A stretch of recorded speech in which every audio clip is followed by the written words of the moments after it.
जय सिया राम, जय जय सिया राम, जय सीताराम, जय बजरंगबली की जय, माता रानी की जय। हेलो, जय जय हो, जय।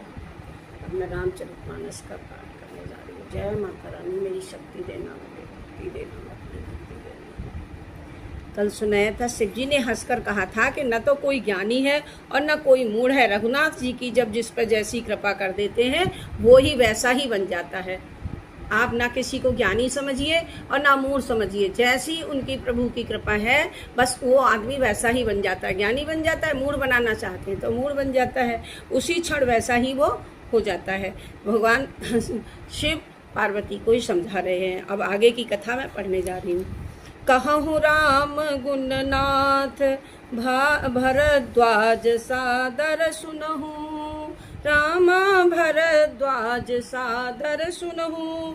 भव भंजन रघुनाथ भजू, तुलसी तजमान मद सियावर रामचंद्र की जय।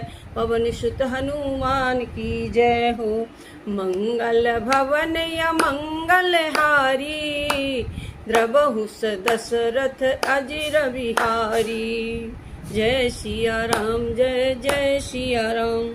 याज्ञवल्क्य जी कहते हैं कि हे भारद्वाज जी, मैं श्री राम जी के गुणों की कथा कहता हूँ, तुम आदर पूर्वक सुनो। अब याज्ञवल्क्य जी भारद्वाज जी को अपनी कथा सुना रहे हैं। अब तक भगवान शिव ने पार्वती को सुनाई थी, अब याज्ञवल्क्य जी भारद्वाज जी को सुना रहे हैं।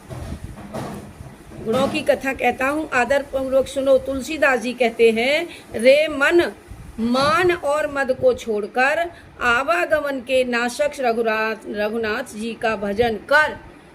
दुनिया के झंझटों को छोड़ दे, श्री राम का भजन कर।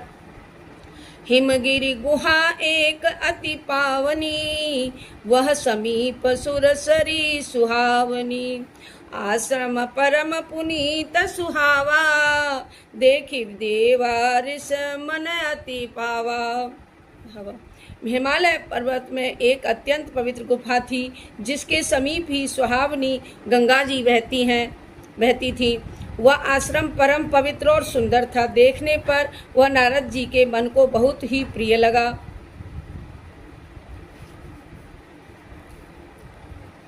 निरखि शैल सरि विपन बिहागा, भयउ रमापति पद अनुरागा। सुमिरत हरि श्राप गति बाघी, सहज विमल मन लागी समाधि।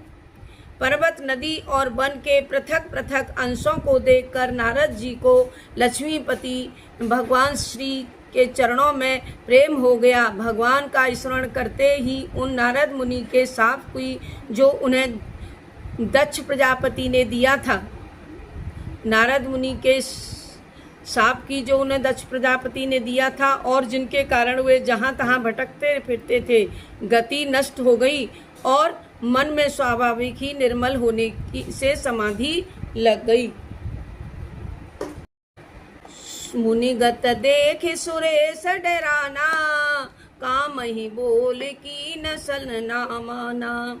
सहित सहाय जाहु मन हेतु, चले हर सिहिय जलक चर केतु। नारद जी मुनि की यह दशा एवं सामर्थ्य देखकर देवराज इंद्र डर गए।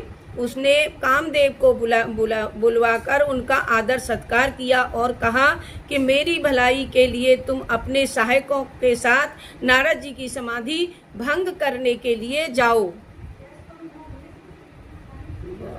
देवराज इंद्र बड़ी के लिए जाओ। यह सुनकर मीन ध्वज कामदेव मन में हर्षित होकर चल दिया।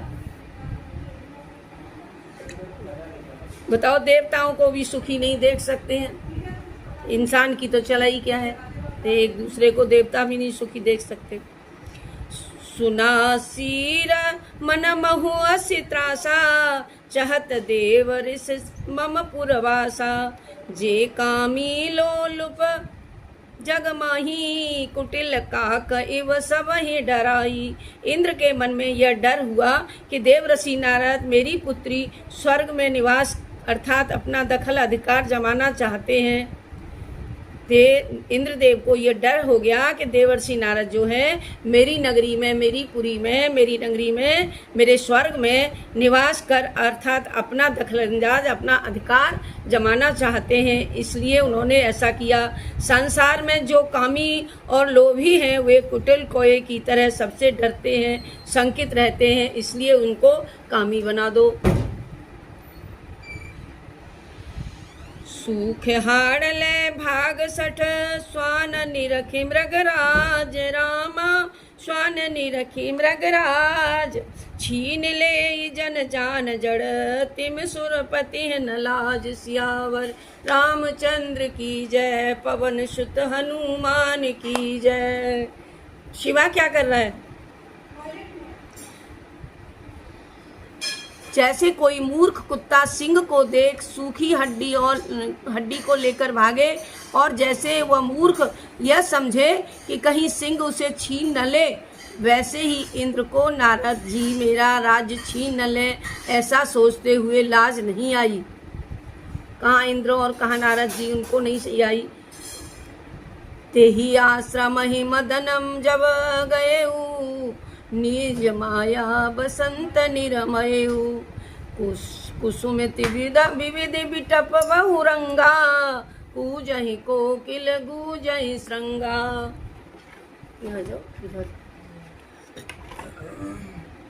जब कामदेव उस आश्रम में गए तब उसने अपनी माया से वहाँ बसंत ऋतु का निर्माण किया और नाना प्रकार के वृक्ष रंग बिरंगे फूलों से खिल उठे, उन पर कोयला कूटने लगी और कोये जो है गुंजार करने लगे।